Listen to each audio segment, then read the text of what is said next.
The universe loves speed. And the way that we really understand that is that the universe loves decisive action and inspired action. And you can have inspiration and ideas all day long, but you just let them stew in there and it doesn't serve anything. And the universe will go, oh, okay, next.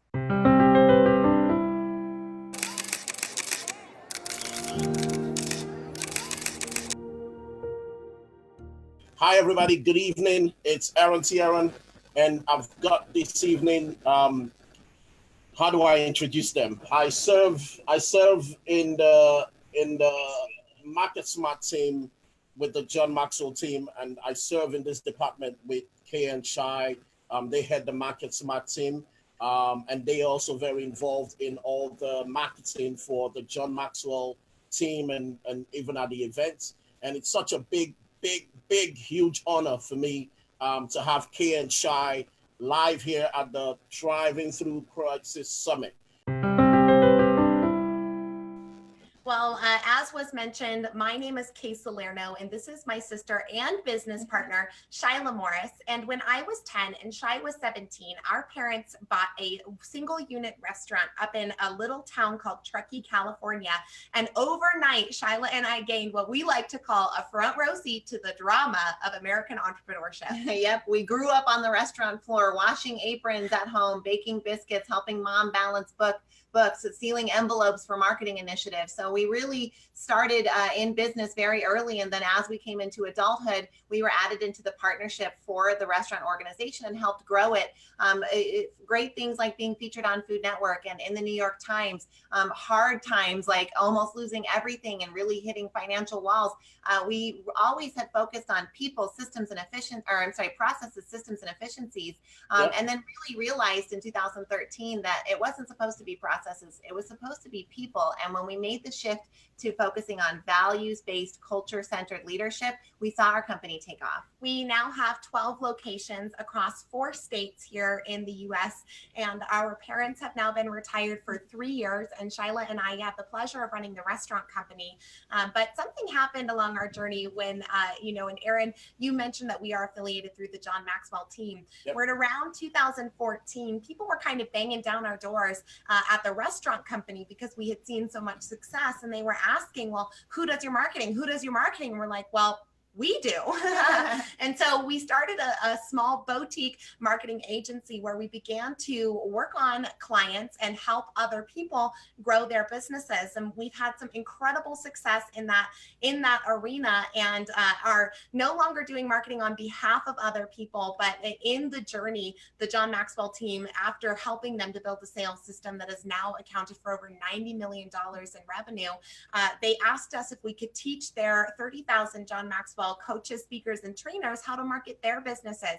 Yep. And so Shila and I, loving to be the practitioners of what we teach, decided that we would also get out there and start a podcast, be leaders out in the community and publicly on social media, not just in our restaurant company, but as people as well, and began to flourish and grow in that arena as we then taught John Maxwell team members how to market their businesses, not just through the lens of the restaurants, but through the lens of those front lines of entrepreneurship in the space that many of them want to be in. And chances are, if you're watching this, you have a heart to add value, to coach, to speak, to train other people, yep, to run groups, and to give in that way. And so it's been a total honor to get to kind of go out in front, fall on our faces, learn what we can, and turn around and share it.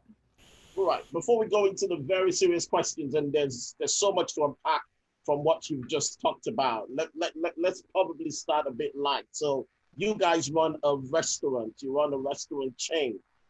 I'm actually quite inquisitive to find out, what's your favorite meal on your menu?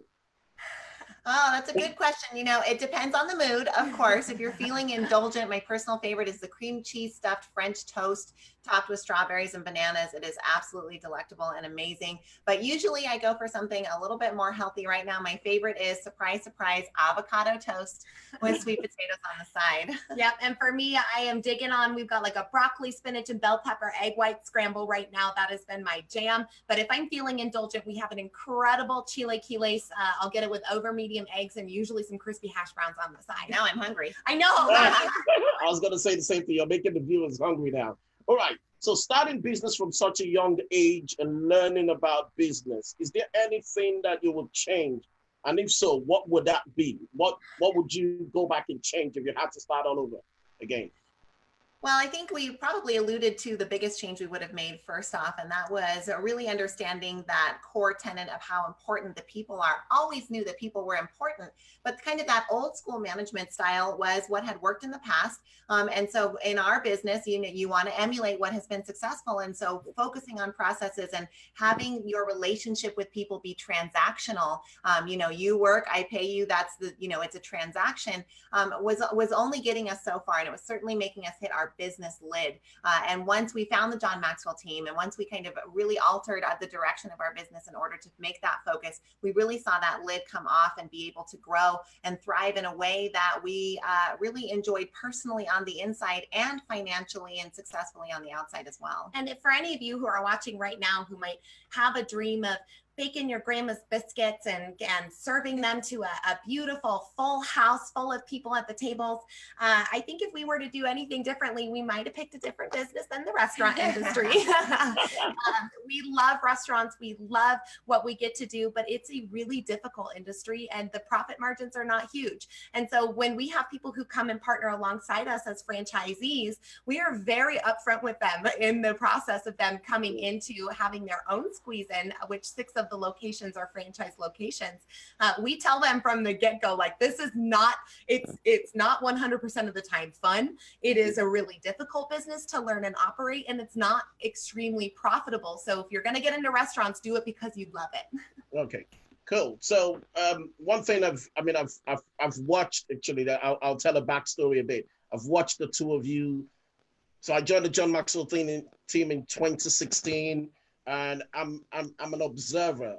I kind of sit like a fly on the wall and I just watch things. And I'm big on modeling. I look at structures that are working and I just model after it and hopefully get the same type of results.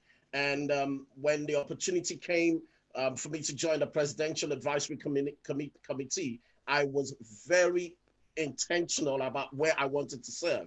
And you might not know that I set the intention that if there was anywhere I was going to serve, it was going to be the Market Smart Committee. And I'm just giving you a backstory.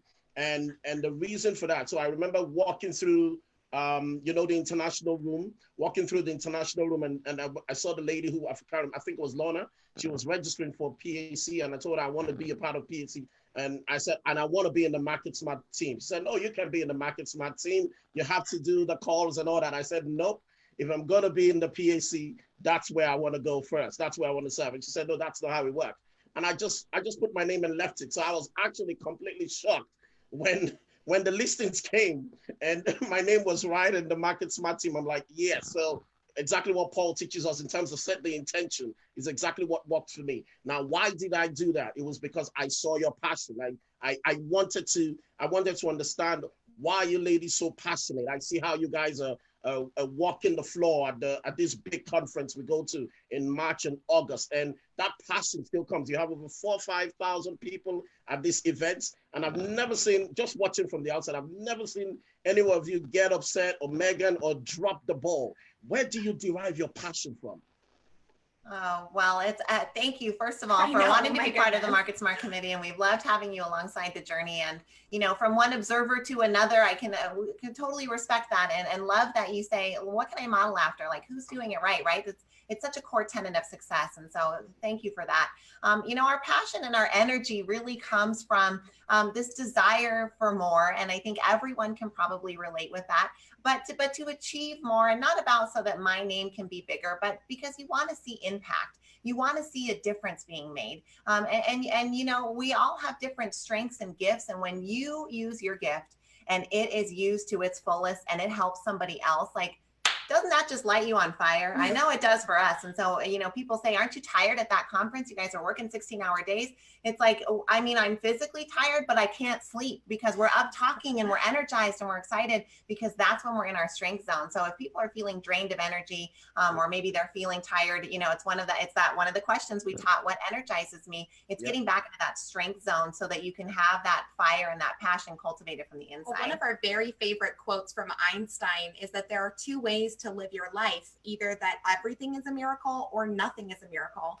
And I don't know about you guys, but living as if everything is a miracle is way more fun. Way more fun. And it's a lot more magical. I mean, if you don't believe in miracles, you believe that nothing is a miracle in your life, you have nothing that comes out of the blue to surprise and delight you. There aren't things to energize you on the daily. There's no real hope for anything bigger in the future, for the problems that hurt your heart, for the passions that are lying underneath the surface. And the way that we unlock those miracles is through the miracle of personal action, taking action toward your dreams, which then helps to build the passion.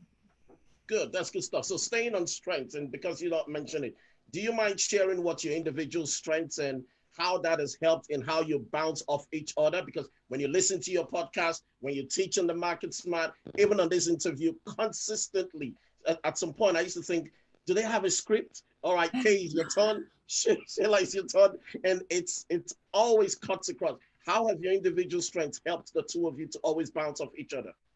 No. That's a great question. Yeah, well, I mean, obviously we have some aligning strengths, and we also have complementary strengths, which helps us really what we like to call our infinity energy. You know, it flows between us, and you can probably feel it when you watch. You know, we are sisters, we're business partners, we're moms, we're best friends, we're dorks together, and all the things in between. So that helps because we cultivate a very close relationship. So it is easy to read each other's minds. But Shila here personally, you know, my strengths really lie in articulation, in study, in copywriting is where I feel very at home and very alive. I love to kind of create content and write beautiful words. I know if you're out there and you're watching and you're a copywriter, hit like or love. Like even when you write a beautiful email, even just a work email to a coworker, if you wrote it good, you reread it a few times to yourself and you're like, you know what? I did good on that email. So I feel really good and at strength at home when I'm getting to learn, when I'm getting to grow, when I'm getting to write and be creative in that way. Which is a great compliment because on my side of things, I really love the outward expression, which is speaking. I love getting to connect with people on an in-person basis. And I am a big idea person. We have actually created something called Orbit, where if I want to bring an idea forward, because Shila's a little more process oriented than I am, that if I'll qualify, hey, this is going to go into orbit first, so we can just consider it before having to take any action. But when it comes to visionary or speaking with passion, bringing some of that energy, even if sometimes it's emotion driven, that's where my strengths lie. Oh, good stuff. Let's go back to business. Is there a particular mindset that is required to run a successful business like you both run? Yes, of course. Yeah, Absolutely. Yeah, do you mind sharing that? Yeah, go on. Yeah, I think I'll go, and then I know you've got some words to speak into it as well. But a lot of it boils down to perseverance or dedication or just courage to do it again. Because what it takes is staying in the game with business. Anything will work if you just stick at it. But what happens is you get frustrated or you hit budget issues, and you know conceptually when you're doing your business beforehand, like I'm going to hit challenges, but like an actual challenge hits you, an actual crisis hits you, and you're I mean, it's so hard to deal with. So the mindset of being able to persevere, to not give up, to keep going is what will ultimately drive you forward into success. I think that perseverance gets really broken down into like when the practical aspect of that is discipline. If you say that you're going to finish out your email inbox by 9 p.m. tonight and it's 8:30 and you haven't gotten in there yet, like, are you getting into your email inbox and doing everything you can before bed? Are you staying up late and getting up early? Are you being consistent with those things? And that's something that can be difficult, especially for the solopreneur, when they don't have somebody there to help hold them accountable or to help say, hey, did you get that email done? Or hey, where was that invoice? We oftentimes have to be our own accountability system. And the only way we build that is through discipline. So discipline is a culmination of daily habits. So let's talk about habits. What kind of habits have you had to master to have that, to build that kind of mindset such that what you're giving yourself an instruction and you follow through? So do you mind sharing some of your daily habits that we can glean on and learn? And if you teach us, if you give us some ideas on how you actually follow through on these habits. Yeah. So one of the most important habits that both of us have established is waking up early. Shyla's alarm goes off at 3:20 in the morning. My alarm goes Wow. off at Can you 4:10. just say that again? Because my coaching clients are listening. And when I tell them I wake up at 3, everyone is screaming, you need to sleep, you need to sleep. So please just say that again. What time Yes. do you get up every morning?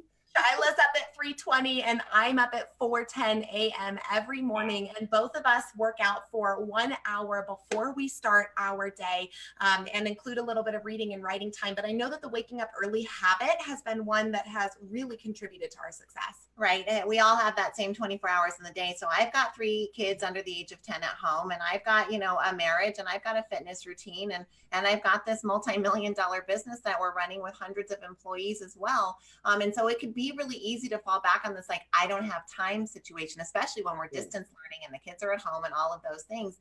But the truth is, like, anything will work. And if you're disciplined enough and dedicated enough, you'll get up at 3. And yes, it's hard to get adjusted to that, but man, that 3 to 6 a.m. time. And then I know I get on my treadmill at 6 and do my workout from 6 to 7, but 3 to 6, I can answer emails that are in my inbox. I'm most fresh. That's when I do my creative writing for our major posts for our social media for the day, and get cleaned up so that by the time the kids get up, by the time our restaurants open, I feel like I have a handle on the day. So the early morning wake up has been one of the biggest keys for us in terms of success and discipline. A really quick habit, if it's okay, I just want to make sure, because this one's also really important and both of us engage in this and it's so easy, is we've moved a portion of our personal growth time into our car time or our commute time. So if we're walking somewhere, we'll put an earbud in, or if we're driving somewhere, we always have audiobooks going, not podcasts, because they can be, they're more conversational, but a really intentional subject that we listen to during commute times, because I actually spend close to 45 minutes to an hour in the car a day. And I had no idea that I had that time open to me until I started listening to audiobooks, and Shyla does the same exact thing. And we just saw the exponential growth that came from fitting in the growth in the times when we're busy people. So I'm just going to quickly jump. I've just seen a question on Facebook. Someone has asked, so what time do you go to bed? Yeah, usually by 9 o'clock at night, maybe 10 o'clock if we're reading a really good book or up texting each other dorky things. Yeah, but 9 o'clock is pretty standard. Yeah. Nice. Okay. So in your experience, are there advantages working as sisters as a partnership? Because I've seen business destroy families. I've seen businesses destroy great friendships. What has been the advantages of working together, and how have you guys been able to maintain such a healthy relationship? You love one another and still be able to work together in the business. What can we learn from that? Well, family business and business with friends is so common. And so many of us hear the horror stories and says, so never go into business with friends or family. And if you have a dysfunctional relationship, that's definitely the case, because it's hard even on a functional relationship for sure. But if you look at history, like, family business is the jam. Like, this is what humans have been doing for a long time. And we all have to have an economic engine to run our lives. And we all have personal lives and relationships that we want to cultivate. And for us, it makes sense to do those things together, because you're going to get angry at your boss, whether you're related to them or not. And you're going to get frustrated with your coworkers, whether you're friends with them or not. So being able to at least understand that is the first step. And then next, something that one tip that we always tell when people ask kind of about working together is that we talk about our talking. We have a lot of structure in place around how to approach subjects that are stewing within us, or how to kind of talk to each other or hold each other accountable about things before we get to the point where we need to do that. So a few times a year, we're kind of like, time to talk about our talking. Let's adjust our strategy and our structure so that we make sure we're communicating in a way that's constructive. I think one of the other things that has been really key for us is that we grow together. We attend conferences together. We're each other's partners at those conferences where we talk about the things that we're learning. We share the same books at the same time, or she'll read a book and say it's really good, and then I'll go read it, and then then we'll discuss it together, or vice versa. And so we're really intentional about growing together. And then we pretty much have a rule that if you got an issue, we talk about it, because there's no way that 3 weeks of not talking about an issue, I mean, that just snowballs into something so much worse. And so if any time that there's tension or something, we barrel in. It is uncomfortable, but it's worth it. And it helps keep the peace for the 98% of the time that things are good. Wow, amazing. So how have you been able to create a unique selling point for your business? I mean, I obviously serve, and I've listened to a lot of your teachings, and I there's always something different, and I can hear a lot of the things I'm aware. So just so that people can, how have you been able to create that unique selling point for your business, for your restaurant chain, such that you've now been able to stand out even in a crowded business? Well, it's important to understand the importance of marketing and to value the importance of marketing. A lot of us go, yeah, when it comes to something like a unique selling point or a unique selling proposition, or like, I get it, it's important, and I know it's unique about me. Like, we have great food and great service. Like, that's not unique. Most successful restaurants have great service and great food. Yep. So first of all, valuing the fact that you need to know what those things are, and then taking the time. That means not washing the dishes, not serving the tables, not doing the payroll, not doing the taxes, but working on what is that USP, and doing a worksheet and reading a book and thinking critically into it, and then taking what you found from that and holding it up against what you're doing and saying, where can we make tweaks, little hinges that will swing big doors here to make it better and more uniquely us. First valuing marketing, then doing the homework, and then applying it has definitely been part of our strategy of success when it comes to things like the USP. Well, and the USP in the restaurant, we like to say that we're in the business of people. We just happen to serve food. And so I think that has helped us. And now there's kind of this, there's actually a book written about it called The Customer Service Revolution. There's like this customer service revolution that's happening where people are expecting great service and great food. And so that's become the minimal standard. Like we've got good food and good service. That's the minimal standard. So now we've got to kick that up. If we're in the people business, how do we delight people? How do we energize them toward taking action? How do we create relationships between the server and the guest intentionally? And give our people the tools in order for them to create those kinds of relationships. And I honestly don't think we would have made it through COVID had we not have had so many of our associates creating such genuine, authentic connections with our guests. So I'm glad you even went there. So two things I want to talk about, and because this is your jam, marketing is your jam. So what marketing strategies do you think, in your opinion, every business really, this is like 1, 2, 3, 4, 5. You must be doing this. If you're not doing this, you are going to be out of business. And then we come back to the COVID question. So over to you. Oh my gosh. Well, I think what everyone is going to expect the 5 things to be are like, you got to post on Facebook 3 times a day, and you got to have a YouTube channel, and you got to have podcasts. It's not any of those things. The strategies that you really must be engaging in, the first one is consistency. Consistency compounds. So wherever it is that you're comfortable with marketing, it might be a weekly newsletter, it might be a daily post on social media, it might be a podcast, it might be a written mailing thing, it might be your BNI networking, Chamber of Commerce group, whatever it is. Consistently doing your very best at that and getting better and growing. And that is definitely the #1 strategy that you should be employing for your marketing. Yep. Consistency it compounds. Consistency compounds toward success, which is one of those, I think timeless principles that everyone knows, but we don't always apply it. And so from a marketing perspective, I definitely think consistency is for sure. The second thing is authenticity. When we first started our monthly or weekly newsletter that we had for our restaurant company, Shila wrote about her twins, her babies, and we gathered people, our guests of our restaurant, we let them in on our lives, and we continue to do that. And a huge portion of our marketing strategy is around authenticity and talking about the people and what are we going through and what's happening. And so consistently being authentic has helped us to create relations, not just in person with people, but also online. Yeah, the third thing we would say is being vulnerable. And that doesn't mean whining and it doesn't mean complaining, but it Yeah. means being, if authentic and vulnerable come together, it means being really real. So coming forward, when COVID hit in our restaurants, we went to our people and said, the title of the email was "The Squeeze In Tribe is in Trouble." And old school marketing might tell you, you can't say that to people. They're going to think your business is shaky or that it's not on solid ground. But the truth is people want to connect with people. And so you say, we're in trouble. We got to hit 47 meals a day. We were asking you to sponsor hot meals for hospital workers so that we can keep our business going and do something great for the community. And we don't know if we're going to make it. We know we've got the gumption to do it, but it's a scary time and it's uncertain and we're in trouble. It was one of our most opened emails, our most responded to emails. So being that vulnerable, kind of real, going along with that authenticity, not just authenticity like I want to connect and celebrate and yay the twins, but being vulnerable and like, we're in trouble, the state of our business, here's what's going on, definitely draws people in. Yep. So consistency, authenticity, vulnerability, and want to add on here, this one's a bit more on the practical side of things. Yep.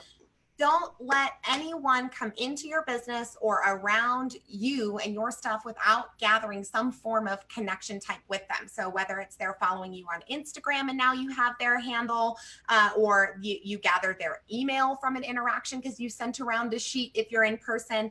In our restaurant company, we started with a loyalty club before loyalty clubs were cool, before everybody and their mother had a grocery store key card chain. We had the chain keychains too that you could like beep in and get your points, and we had your email address and your address, and we still do, and we actively build that. We now have a list of over 65,000 people, and that has been key for the restaurant company. And the list on the Kay and Shila side of things is continuing to grow, but it's key as well. We've got open rates that are off the chain for the restaurant company and for the Kay and Shila side. I mean, like, never seen open rates so good in my whole life, but that's because we employed those first three tactics of consistency, authenticity, and vulnerability, and then combined that with sharing it with people in where they are. So in their emails or in their text messages or on their Instagram or wherever it is that you're connecting with them, gathering some place that you can build that fence around them, and as Dan Kennedy would say. Yeah, collect their information. And then I think number 5 would definitely be this idea of that we really want to be able to pull people towards us rather than push them towards our message. And that happens through these first few strategies. But one way that we pull people towards us rather than push them is knowing what it is that we actually sell. A lot of us get into the space and we're like, I'm a trainer, or I'm a thought leader, or I'm a coach. And if somebody actually gets down to like, all right, well, like, what is it that you sell? And you're like, anything. Like, what do you need? I can do anything. And that's just not helpful for people now. You don't look like an expert. They don't want to be told anything. They want to say, here's my quick little menu of services, and I could do customizable packages if you want. So knowing what it is that you're actually after and that you're actually selling is a key tenet of successful marketing. Wow. Okay, cool. That's really good. So let's stay back. Let's go back to what can we learn? What is your business learning from this season? How has COVID affected the restaurant business, especially how it's affected you? What can we learn? How are you managing to stay on top? What's the plan after this?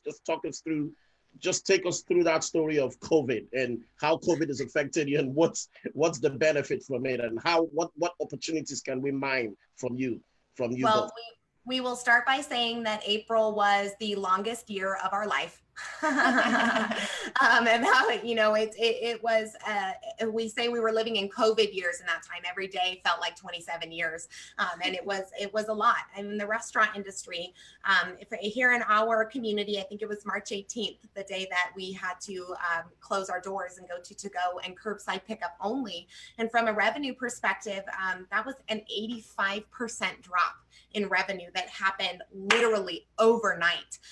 And so we had to get into crisis communication and crisis leadership really quickly. And boy, have we learned a lot. Yeah, the first thing we learned through this crisis was that increased communication needed to happen across the board. So, we like to talk a lot about our trust tree, and, the different levels of the trust tree. And the bottom of the trust tree, the lowest branches are the ownership part of the trust tree. Then you've got our HQ team. Then you've got our leadership management tribe. Then you've got the rest of our associates, and then our guests and our community at large.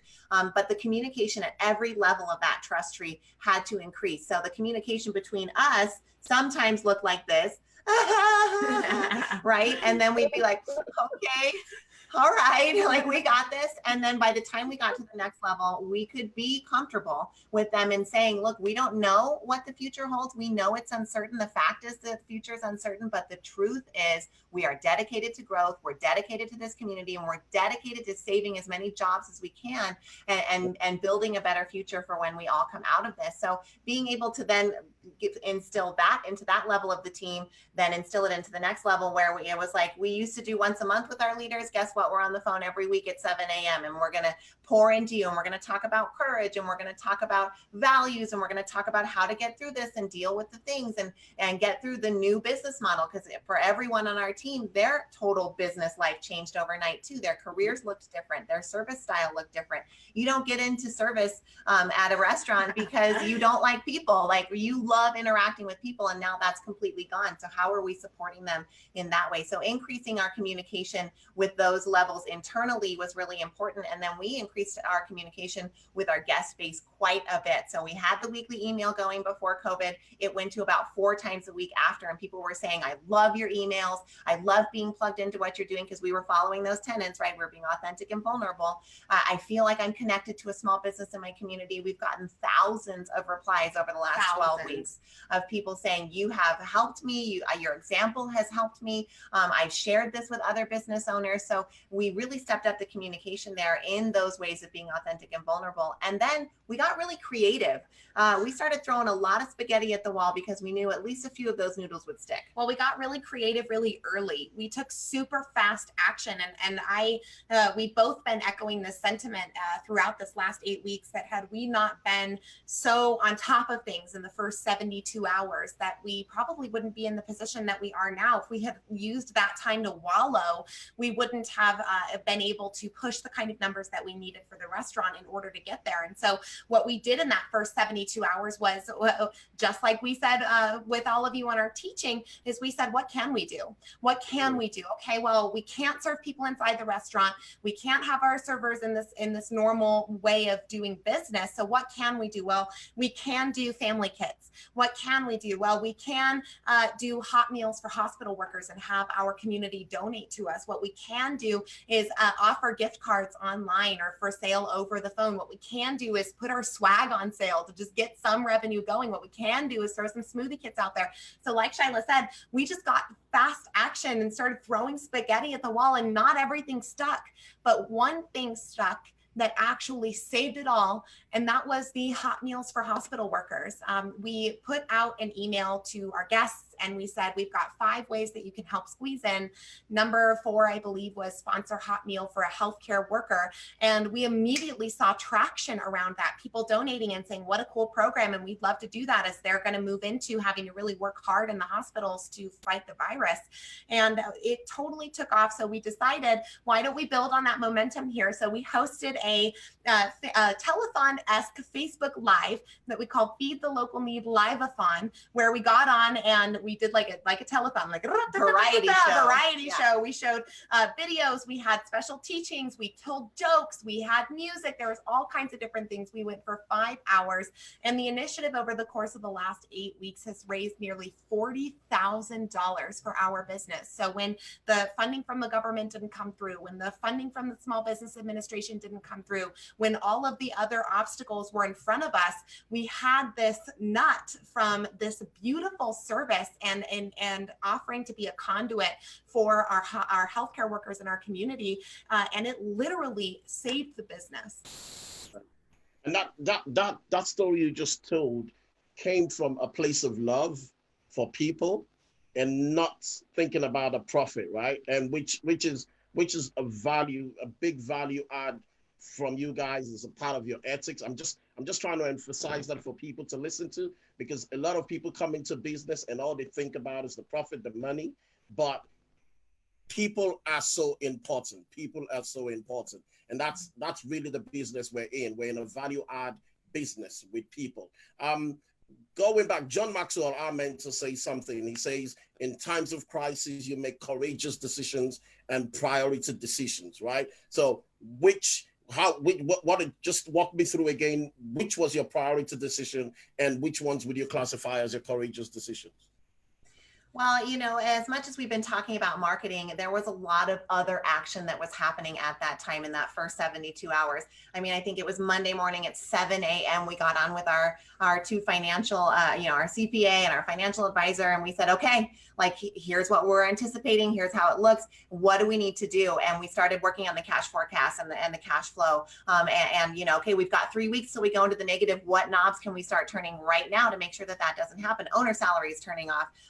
We're not going to use the decomposable to-go boxes right now. We got to go back to styrofoam. Had to make those kinds of tons of little decisions to make sure, because as much as we want to be in the people business, and I think you're right, Aaron, a lot of people say it's about the profit, it's about the P&L. There's also a lot of people probably watching right now who are like, yes, it's about the people, it's about the culture, it's about the value. We have to understand that you can't carry that torch if you don't have your finances in line. So that P&L is so important. So we knew that was going to be key in extending the runway and the longevity of the business. So that was like priority decisions right there, was like, what were those cuts? How were we going to communicate that to that branch of the leadership tribe, knowing you guys, like payroll, it cannot be with 85% less revenue. Like, what are we going to do? How are we going to address this? And they all stepped up and they were able to do it through lots of communication there. But I think the vendor calls started immediately, right? All of our vendors, like, hey, we know we have huge balances because we were ordering based on last week's numbers. What can we do to carry that out? Getting in front of our landlords very early and saying, what can we do to extend the runway here? And what kind of, flexibility can you work with us? So there was some real mechanical business things that I would think fall under that priority decision. The courageous decisions were much more, I think, on the communication side of things. Yeah, and one in particular that I really want to highlight here, what actually came after we were able to open back up for 50% capacity. And we got the notification that we could open back up our restaurants at 50% capacity about 48 hours, 36 hours before we were allowed to open up at 50% capacity. And that was right prior to, here in the US, we celebrate Mother's Day. I'm not sure internationally if that's celebrated, but Mother's Day here in the US in our business as a brunch restaurant is the busiest day of the year, hands down, the busiest day of the year. I mean, it's insane on a normal weekend, let alone with COVID. And we said, we know that our guests want squeeze in. We were going to be open for to-go and curbside anyway. So let's make it happen. Let's take fast action. Let's get open and do it. And Mother's Day came and we got crushed. We were crushed busy. There were hundreds of orders waiting our associates before the restaurants even opened. We didn't realize that our online ordering system had no cap on pre-orders, and that that there was no scheduling cap for the hours. So hadn't been an issue for the last 12 weeks. Hadn't been an issue. So we had about 250 meals to make for pickup between 8 a.m. and 10 a.m. Now the restaurants are seat about 15 tables. It's called the squeeze in because you have to squeeze in. They're very small, little and long, and so they're really small restaurants. So they're not used to pumping out that kind of volume, and we just got crushed. People were waiting 2 hours for their food only to be told that their order was canceled and they wouldn't receive it. Deliveries were running hours behind schedule. People were receiving food that was wrong, and when they told the associates it was wrong, there was nothing we could do to fix it because the kitchen was so backed up and overwhelmed. And so the courageous thing that happened after that terrible day, when we got on the phone with all of our managers at the end of the day and heard them crying and heard them in tears and heard them saying that was the worst day I have ever worked ever. I never want to go through that again, because people were really nasty in those angry situations. Shila got onto social media and went into two groups here in our local community. We've got like a foodie group and a restaurant group. And she went into those Facebook groups and she posted an apology that started with, if you dined at Squeeze In today, we want to say first, thank you. And second, we're sorry. And then goes to own the mistakes in the paragraphs below, talk a little bit about what happened and what our associates experienced. And we were completely overwhelmed at the response from that courageous letter of accountability. Thousands of shares, thousands of comments. We had 3 different news stations, 4 different news outlets that reached out to us about this. Even just today, I was in a random interview on the news, and right before that happened, the reporter asked me, where do you work? And I said, I work at Squeeze In. And she goes, oh, I saw your Mother's Day post, and I work with Carson, who interviewed, I think, your sister. sister, and oh my goodness, I mean, people are still talking about this in our community because the vulnerability and the courage that it took to get out and say, we messed up big time, and we're learning from that. And we've made some really great adjustments since then. We will never have those issues happen in our restaurants again. And it was a big, courageous move that ended up paying off. People really respected it. Yeah. Wow. And you guys took responsibility. You just took action and just took responsibility and owned it. Thanks for sharing. What would you say would be the impact your parents have had on you, getting you involved in business, and what can we mine from that? What can we learn from that? Because I would think before we go into mentorship and all that, I would think they were definitely your first initial mentors to actually put you in there. What can we learn from that relationship? Well, where do we start? Yeah, I mean, most kids were getting read Cinderella and Sleeping Beauty as kids, and we were getting read The 7 Habits of Highly Effective People in the Holographic Universe. That was, the personal growth and development and professional development was a cornerstone of our parents. And, when I was born, mom and dad were on food stamps and welfare. So it's truly a bootstraps kind of story. And we watched them walk the walk all through our childhood. And then when the restaurant opportunity came along, they bet everything. They cashed in the tiny savings in retirement that they had. They passed the hat around family members. They quit their careers and they moved to the little mountain town and became a restaurant family. So they went all in. And our mom has always said the universe loves speed, and she's a huge fan of action. So Please say that again. Please say that again. I need especially my clients to hear that. The universe loves speed. And it does. Yeah, say that again. And then I add another one. Money loves speed. Take action immediately. Yeah, go on. The universe loves speed. And the way that we really understand that is that the universe loves decisive action and inspired action. And you can have inspiration and ideas all day long, but you just let them stew in there and it doesn't serve anything. And the universe will go, oh, okay, next. All right, next, right? Somebody who's acting on it, you're going to attract more, and you're going to demonstrate that you're ready to be strong enough to bear the burden of the success and the dream that you're asking for. I don't even have anything to add. Shoot, that was perfect. I'm like, preach. Thank you. Wow. So let's move. So I believe your parents were definitely your initial mentors and probably still your mentors. So who are your other mentors? What are your relationship with your mentors? How has mentorship? And I also know that that's also the name of your podcast. So mentorship has been a big thing for you ladies. How have you gained from mentorship, and how has mentorship impacted your business and your personal life? Well, Shila mentioned our mom, but we would be remiss if we didn't at least talk about the mentor of our dad, who taught us that there's real importance in being in the moment and making time to have fun, and in spending time with your children wholeheartedly, and in playing, because if you don't play a little bit, life can be all work and then it's no fun. And so we had a really cool balance of this like driver, opportunistic, entrepreneurial mom, and then this really supportive, loving, in the moment, also action-oriented and hardworking father. But the combination of those two things led to the delightful sister duo that you see here today. So mentorship has been paramountly important for both of us, both in the readership and the leadership that we've seen displayed for us. But what we have really come to find is that mentorship is literally available to us everywhere. Like, have you seen Frozen 2? Because if that doesn't mentor you, then I don't know what mentors people. Because from children's shows to Disney movies to the leaves on the trees outside to the passing comment of the person at the grocery store, like, life is mentorship if you can open your eyes up to realize that a universe is trying to teach you all the time. You just have to be open to it. And we love to engage in personal development and growth. We love to go to conferences. So we've learned a lot from, obviously, John Maxwell, a huge mentor and influence in our lives. Only recently got to start having personal mentorship calls with him, which has been such an honor and so amazing.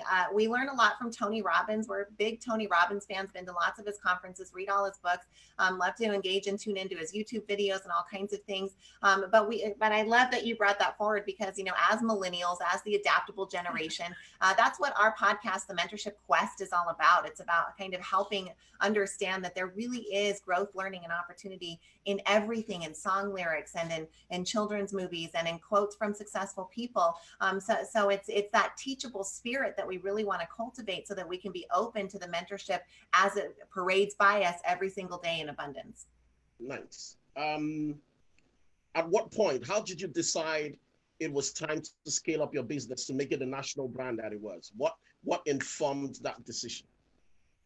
Yeah, well, a lot of growth is when you open a brick and mortar business. At first, it starts out, you have your one location, and then, realtors, commercial realtors are doing their job. And so they come and tell you, you're so popular and you're so great that you should open another location. And you're like, I should, and I am so great. So first the growth started with just kind of being led down the path, and then having to get creative down that path, doing lots of interesting things like crowdfunding and going to our lists and selling large packages and that kind of thing.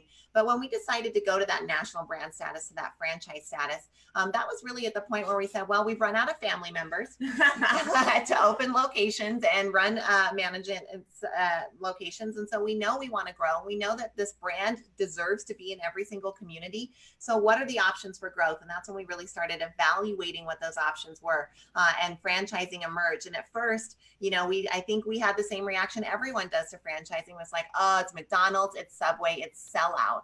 But when we started to look at the model and we took off our preconceived notions about that, a franchise opens every 8 minutes in the US. It is a very highly successful place where a lot of people cut their teeth. If you want to go not be the 96% of businesses who fail in the first 10 years, open a franchise. You can learn the systems, you can have support. So it was really, once we took away our preconceived notions about what franchising was, and then we saw what it could be and some brands that were doing it really well, we're like, this is a really cool way to grow. And so we started moving in that direction and have attracted some franchise brand partners who reflect who we are. Mostly their families, parents and kids working together, and they're people who love their community and want to have impact. And so it's been very rewarding to see it grow in that way. Hard, but rewarding. And notice that she didn't say, well, we just wanted to be a national brand, and so we stepped out and did that. We were already on a growth path. We were already working toward things. We hear so often people say, well, I want to be the next John Maxwell, or I'm going to be the next Rachel Hollis, or I'm going to be the next Tony Robbins. And it's like, why not just move down your success path so consistently that when you get there, your success is undeniable, and then you're the next Aaron T. Aaron or the next Kay and Shila, and moving in that. So it wasn't like, sitting at night like, oh, national brand. It emerged from consistent hard work. Wow, I keep hearing that word, consistency. So how do you actually enjoy your successes? Well, we are so blessed that right before the shutdowns, we had the opportunity to spend one of the most magical 7 days of our lives in the Walt Disney World with our kids. Got to take my 2-year-old daughter for the very first time, and it was wonderful. We were there to run the Disney Princess Half Marathon, and so we enjoy our successes by traveling, by seeing Disney with our families. I want to say seeing the world, but it's really about seeing Disney. Seeing Disney with our families. We get to kind of lean into doing things like this, giving up our passions and our strengths via our speaking platform, sharing the privilege that we have with marginalized individuals, and getting to stand up in a broader sense, not just for the business community, but for humanity as a whole. Yeah, we really enjoy our successes by integrating more and more our strengths into what we do. And it's an interesting when you hear business owners talk about their path. And so, the stage that we're at right now, we can say, gosh, our strength is really inspiring and vision and speaking. How do we bring that more into our current business? And someone who's just starting out, their business is in infancy, might hear that and say, well, then I've got to do that. But an infancy stage of business is very different. It is much more about that cash flow statement and much more about those operational systems things, so that you can grow it to the point where you say, now I want to figure out how do I make those tweaks so that I can integrate my strengths more. So sometimes I feel like I have to pinch myself. We live a dream life. Yes, it is max schedule busy. Yes, we've got all kinds of commitments. Yes, sometimes we get frustrated. Yes, it's a lot of pressure. That burden is very heavy to carry, but getting to have the time freedom is probably the number one thing that is most enjoyable about the level of success that we're at, and then the financial freedom. But really getting to enjoy expanding and exploring our strengths within the structure that we've built is one of my favorite ways that we get to enjoy our success, on top of doing fabulous things like going to Disney, crossing off the bucket list Disney Princess Half Marathon 18 days before they close. Hallelujah. Hallelujah. But really finding ways to do those things together. And then we love personal growth and development conferences. We love conferences. We love meetings, and we love conference rooms, and we love conferences. I love a table. I love a workbook. We love the music. We love the AV. So we are just at home and so happy when we get to do something like that. And we intentionally put a few of those in our calendar every year to have something to look forward to. Constantly and continuously learning, just continuously growing. Now, how do you balance all the travel, the business, the people you mentor, the podcast and all that with family life? Should we bust the myth? Yeah, we don't. We are incredibly blessed to have a beautiful, amazing, strong support team, not just of the women in the administration here in our restaurant company who are just amazing leaders, but also with our husbands and with our families. During the quarantine, Shila's kids got to go quarantine with our parents for a little while. And my in-laws are very helpful with my daughter. And so we're really lucky to have not just this family support system, but then we have these incredible leaders that are placed inside of our business who help keep us on track. I mean, I'm sure, Megan, you probably have us in the background right now. Our life doesn't run without Megan. And we tell everybody, if you have an opportunity to get yourself somebody like Megan, do it, because it's the only way that you grow. And I think Kendra is watching and responding to comments as the Kay and Shila brand right now. So a support system has been absolutely key. And the other side of that is that, the first myth is when people ask us, how do you do it all? We say, we don't. And the second part of that is we also believe that balance is a myth. And so we really seek harmony. Sometimes you have to go to a conference for 8 days and I don't even want to talk to my kids at all because I just can't deal with it. Right. And then sometimes you've got to be all family for a while, and the business side has to be flexible, or, the social media needs commitment, or gosh, dang it, I didn't get on the treadmill till 6:30. And I know that's going to be stressful for everyone because we've got a meeting that starts soon, but I'm committed to that. And so that finding that harmony between all of those different areas of our life helps us get right when sometimes the balance can seem off. Well, there's ebb and flow. So if you're always trying to wherever you are, if you're in your seat, just go ahead and make the motion of a balancing act. It's not possible, right? Right? Living your life as a balancing act is freaking stressful, man. So if you can harmonize a little bit better, you're flowing back and forth. You're moving to different notes on the scale. It's a little bit easier to live inside a life of harmony, understanding that there are ebbs and flows versus always attempting to balance on the tightrope.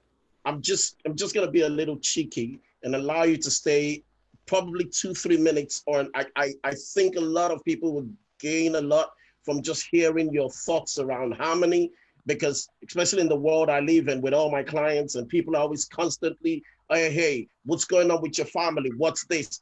And you really can't bring everybody into that world to understand that there's nothing like balance. Balance is a myth, right? You really have to live in harmony with your purpose. I'm just going to give you at least 3 minutes just to teach us and just open up the minds of the people listening to understand that you really can have balance, but you have to live your life in harmony with your greatest purpose. Just go ahead. Oh my gosh. Well, thank you for the opportunity to do that. And, what we find a lot of times is that people need, first of all, encouragement. You can do it. You can wipe it off when you get sucker punched by life and keep going. That's that perseverance piece. But you've got to be ready for it. You've got to be strength training in that mindset gym in order to be strong enough to bear that burden of the blessing that you're asking for. So what kind of strength training are you doing on a daily basis? Because you don't go to the gym one time and get fit for life. It's the same with mindset, because you in times of crisis, we fall to the level of our training. And so if we haven't been training for it, you're just going to bottom out and fall to maybe drinking pattern habits, maybe self-destructive thought patterns, maybe lazy, apathetic behavior, because we haven't been training ourselves up to that level. And so first of all, encouraging you to find some way to fill your cup.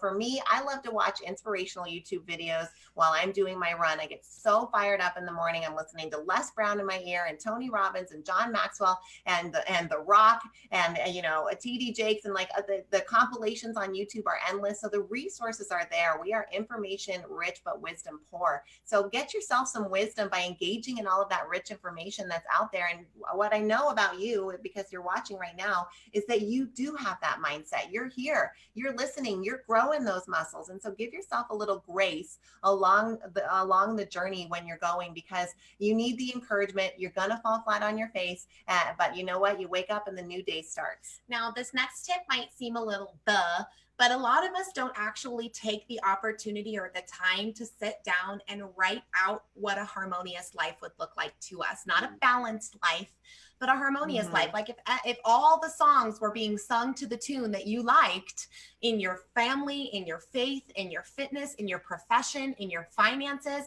if all of those songs sounded really sweet and flowed well together, what would your life look like? And now you can picture it in your head, but there is real power in writing that down. What would it look like? Because as you ebb away from that, because it'll happen, you'll ebb away from the direction of your dreams, you'll actually have a picture of, hey, I'm taking a step back from the thing I said that I wanted. And when you flow into it, you'll recognize it because you've already been there and put the intention into having that down. And so understanding that, like Shila said, sometimes the real instance, your daughter has a febrile seizure and you have to stop everything, and everything has to go towards your family, and other people have to help pick up on the business side because you have to focus on your family, and that just happens in life. And so would 100% of in your life of harmony look like having a business that could support you, or having an office or a job that has a culture that is supportive enough, that understands that if an emergency happens with your kid,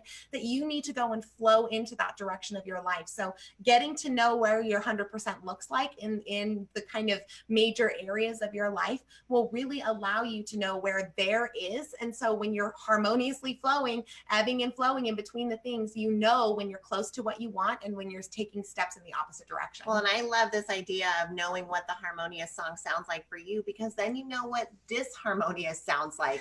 And as soon as you get out of harmony, you feel it. Like, you think about when someone is singing off key, it's off-putting. But if you don't even know what off key sounds like for your dream, you could just be like la la la, like around, and not even knowing that you're off key. So at least getting it on paper and knowing what that looks like helps you understand when you do ebb away from it a little too far. You go, oh, that's not, you know, I'm not in resonance now. I need to get back towards that. So it's a really helpful tool. The only reason we are blessed to listen to Mozart today is because he took the time to write down the music when he was alive.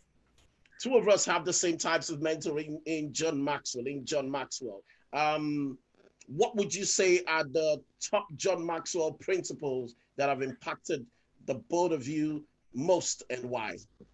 Well, you've heard us talk about one of them a lot in today's teaching, but the way that we came about this was actually really cool. We were privileged enough to help John Maxwell run a national radio campaign here in the U.S. with a national radio star. And when John got to go meet the radio star in person, and they talked with each other, and the guy asked John in person and said, what if you could just boil down everything you know, just give me the goods. What is the number one teaching that you have of all time? And you know, this is a conversation between two high-level men, so this isn't John on a stage. And John said, you know, it really all boils down to two words, and that is that consistency compounds. And it really is that profound. It's simple, but so incredibly complex, right? It's simple, but not easy at all. Consistency compounds. And that's why we've got to build that tenacity piece and that perseverance piece, because if we can just keep going, we can be successful. But that's where so many of us fall off and we fail because we quit. And trust us, like, we've been there. I've been there this week. Like, I want to be like, F it. I want to be done. But you get better at saying, like, okay, I let the little flare up go. Now, what action can I take to get myself out of this? Applying the teaching that we gave earlier this week with the 5 questions can help. We also like to say that John's entire body of work, over 100 plus books, can truly boil down to 2 other words, which is add value. And this is so simple, and it's actually easy as well. But doing it plus the consistency is what really gets you that compounding effect that turns your life into a magical masterpiece that you're really proud of. So adding value means adding value to yourself, right? Investing in growth and development, investing in a coach, attending conferences like this, drinking enough water, sleeping enough, treating your body well, eating right, exercising. These are all things that are really important. And they seem so simple that we often like, but I'm so busy, right? So I'm just going to get the fast food, or I'm going to skip the workout because my emails are more important. But understanding that at that basic level, adding value to ourselves only makes us stronger so that we can add value to our families, to our communities, and to the world through the gifts that we have. So I think all together, it's 4 words, but there's so much there. I really hope that people heard that. It is first about adding value to yourself. John Maxwell tells us you have to know yourself to grow yourself. So it is, you have to grow yourself, you have to know yourself before you can add value. I'm going to give you guys the opportunity. We have literally 3 minutes. I'm going to give you the opportunity to give the final words to everyone who's listening. What's the one thing you want them to take away that they would never forget again from this interview? Well, if you haven't heard consistency compounds enough, we're going to consistently tell you. We're going to consistently compound that in your brain, because it really is that principle that will follow you everywhere. And look, we're fairly young. That's not a secret. I'm under 30, but if I'm not, she's just over 30. It's not that far into it. But yeah, being in that zone, I mean, the consistency compounding over the last 12 years, I mean, since 15 years old, my mom handed me a personal growth and development book. We've been really working through that. That consistency has compounded into success at a young age. But if you don't start somewhere, you can never get to the point where the consistency has compounded.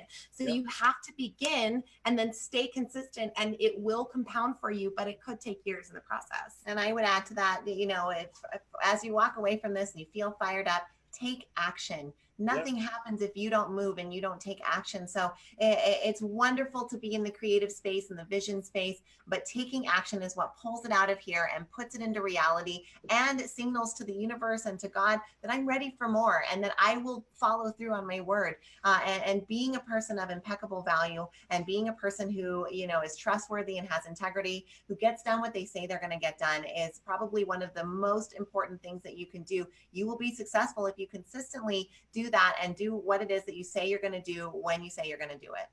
Wow. Thank you for just taking this to the next level, to coming to serve my community. I appreciate you so much. God bless you.